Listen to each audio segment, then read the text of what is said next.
Push to get this farm just crack-a-lacking. Yeah, good morning guys and welcome. The crack-a-lacking king was live again on Sunday. He did a members only public live stream, which we're going to get into today. And one of his statements that he made was, foreign farmers making a profit, that's bullshit. And that came from the swamp tar's mouth.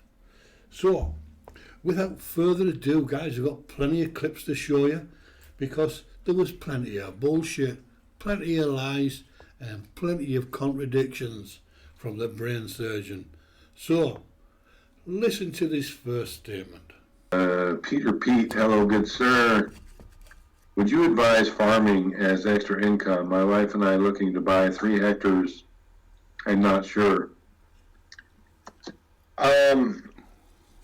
Well, yes and no. I mean, it all depends on your knowledge level, your experience level. Have you farmed before? And that's even, I had extensive farming experience before I came here. But so there you have it, the first lie. He tells everyone, I have extensive farming experience before I came to the Philippines. And that was the answer to a question about someone wanting to start up doing a farm for extra income. He says yes and no. His answer was yes and no. But the thing is this, Brian, there's people asking you questions there, whether they are legit accounts or fake accounts, we'll never know. Pete, never heard of him before. However, how can you give advice to someone after 7 years of failure? Please answer that question. But it's not finished, guys. There's more lies and more bullshit on the way. Listen to this clip. John Perez, there have been a few people who went all out for farming there in the Philippines and didn't make it. Some of them we know. Yeah, it's been a struggle here for us. It's been a learning curve. We've had some issues outside of our being fully funded. However, fish cages, fish pens, whatever you want to call them, would have lost it all in the typhoon anyway. Yes. And it's been a struggle for us. Now, we've had 4 profitable quarters in a row on the farm. Big profit, supporting ourselves profit, no. But we're getting there. Another question there asked about profit. Some people have made it in the Philippines farming and made a profit. Bosshog says, well, it's a learning curve for us after 7 years. Still a learning curve. And of course, he blamed the typhoon yet again. That's always his excuse. We're not fully funded, he says, but we are getting there. We've had the last 4 quarters have been profitable. Well, if you call $30 a week profitable, Brian, you are living in cloud cuckoo land. How you can sit there talking absolute bullshit and lies to people is beyond me. It really is. Anyway, guys, the brain surgeon isn't finished because there's more. Listen to the Bahovel Bomb. Carl, Reborn Troll, where are you farming? Well, exactly.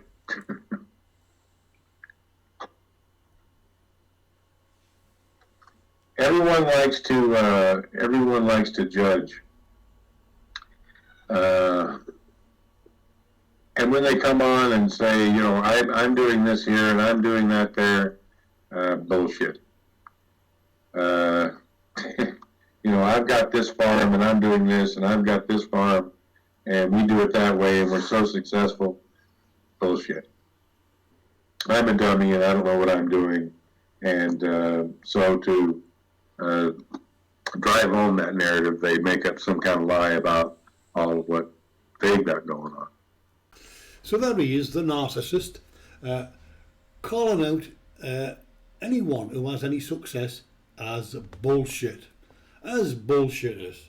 The best foreign farmer in the Philippines, who's been farming now for nearly 7 years and has never made a profit, never made any success whatsoever, is calling out other people. Other people, by the way, that are asking questions in his live streams. And that goes back to the way he speaks to his subscribers by calling them all bullshitters. And you have no need to talk, Brian, because your channel, A Foreigner Farming in the Philippines, for profit, has never made any profit. So how can you still run under that same channel name? There are many, many successful farms on the island of Bohol making a lot of money. With, I might add, successful YouTube channels. And the only failure there is on the island of Bohol is a foreigner farming in the Philippines. So how do you work that one out, Brian? More bullshit from the Bohol bum. Well, guys, he moves on here now, and he has a bit of an awkward question to answer to. And he starts talking about, or he's asked a question about, Scott and Gertie. Scott and Gertie were once friends. Bosshog was, along with his clan, invited to Scott's wedding. The swamp tar turned up in his wedding tackle, his wedding outfit, and a baseball cap, looking like an old hobo. Anyway, he's asked about Scott and Gertie, and it's quite interesting how he responds. Listen to the question, because I have the answer.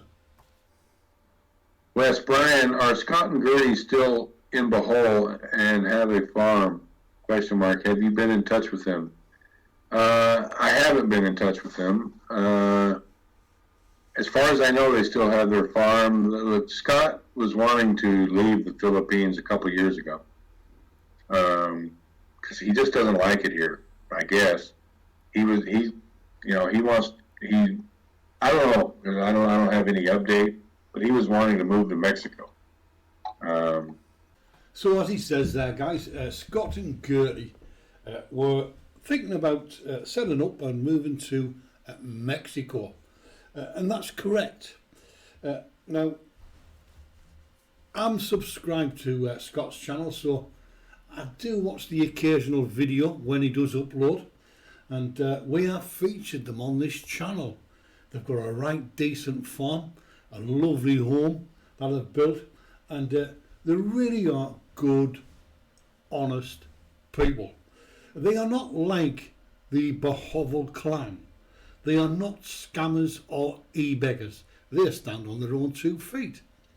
And round about the time when Scott and Gertie were thinking of selling up, they were also selling their possessions, and they put their truck up for sale, rather a large truck, a good truck.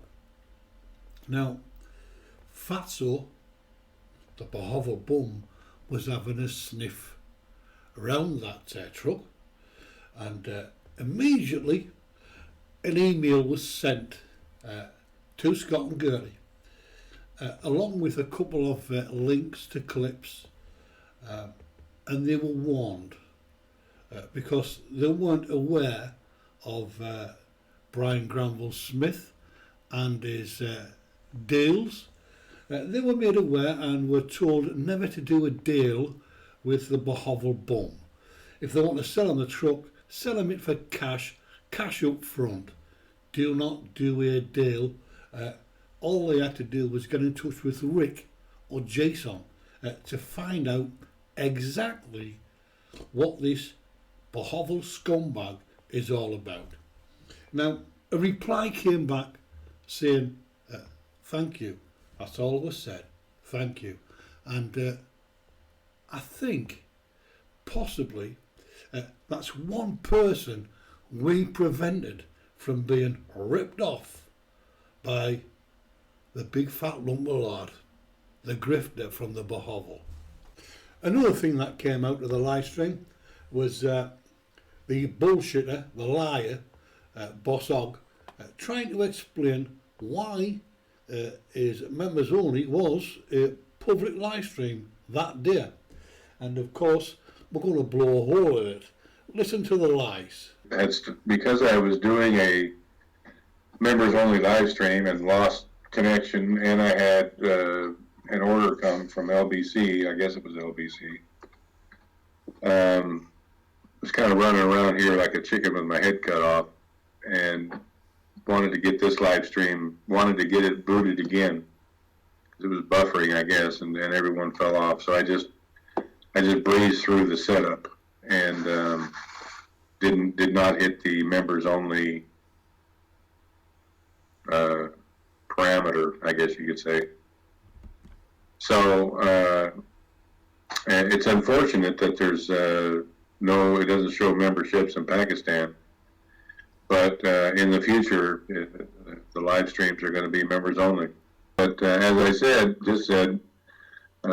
slipped through for reasons I'm not going to go over again. So join up, boys and girls. I'm out of here. So there he is explaining why his members only is a public live stream.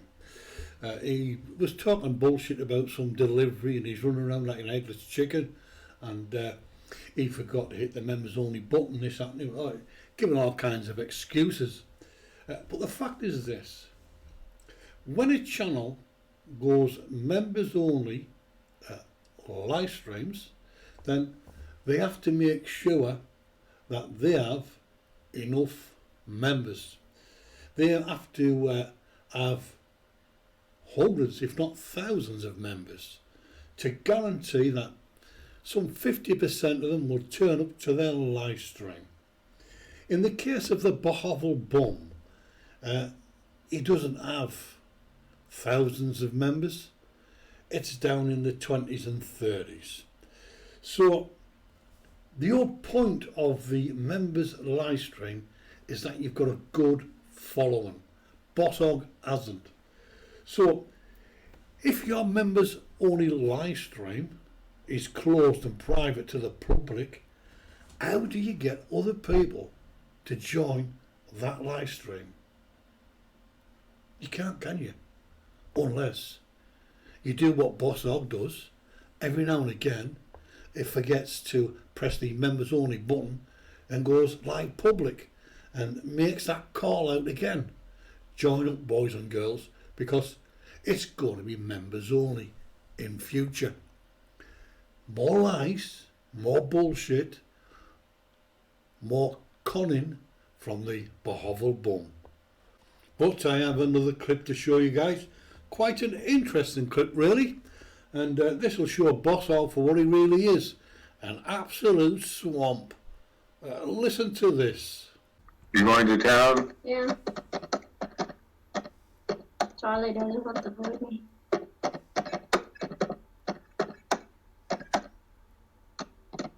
So that means that I'm going to be watching Charlie? Of course. So there you are, guys, in that clip there. The Yaya interrupted Bosshog at the beginning of his live stream and informed him that she was going to go and do some errands. She was going out and he was going to have to look after little Charlie. And throughout that live stream, 1 hour long, not once did Bosshog go and check on little Charlie. Now, that just about sums this piece of shit up, really. He's abandoned all his other kids, and here he is making some kind of sacrifice on a Sunday morning to do a live stream, and he can't look after his own son correctly. Now that takes some doing. That is responsible parenting from the Bosshog bone. Shame on you. Shame on you, Brian Granville Smith. So guys, to finish this video off, I'd just like to say that Brian Granville Smith from a Foreigner Farming in the Philippines YouTube channel is an absolute bullshitter.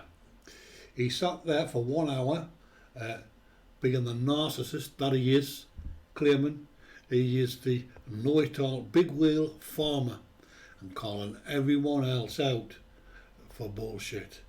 But the only bullshit, Brian, is coming from you, and we proved it in this video. So till the next members only public live stream, we will see you again. Bye for now. Final push to get this farm just crack-a-lacking.